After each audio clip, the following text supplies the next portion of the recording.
இருந்தாலும் நந்தாவுக்காகவும் அவருடைய பாதுகாப்புக்காகவும் இதை நீங்க ஏத்துக்கிட்டு தான் ஆகணும். அக்கா வேணாம்னு சொல்லாதீங்கக்கா, வாங்கிக்கோங்கக்கா. தெரிவிச்சுமே வாங்கிக்கோ வாங்கிக்கோ. வீடு உன் பேர் மேல இருக்கிறது தான் மாப்பிள்ளைக்கு பாதுகாப்பு. அப்படிதானே மாப்பிள்ள? ஆமா மாமா.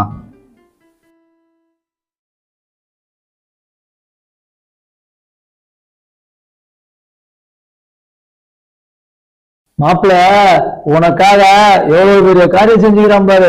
அவனுக்காக நீ என்ன பண்ண போற? என்னங்க அப்படி சொல்லிட்டீங்க? என் தம்பிக்காக நான் என்ன வேணாலும் பண்ணுவேன். நீ ஒண்ணும் செய்ய வேணாம். கோச்சிங் போன அவன் பொண்டாட்டி வீட்டுக்கு வந்துட்டா அதுவே அவனுக்கு பெரிய சந்தோஷம். நான் என்னங்க பண்ணட்டும்? ஒண்ணும் செய்ய வேணாம்.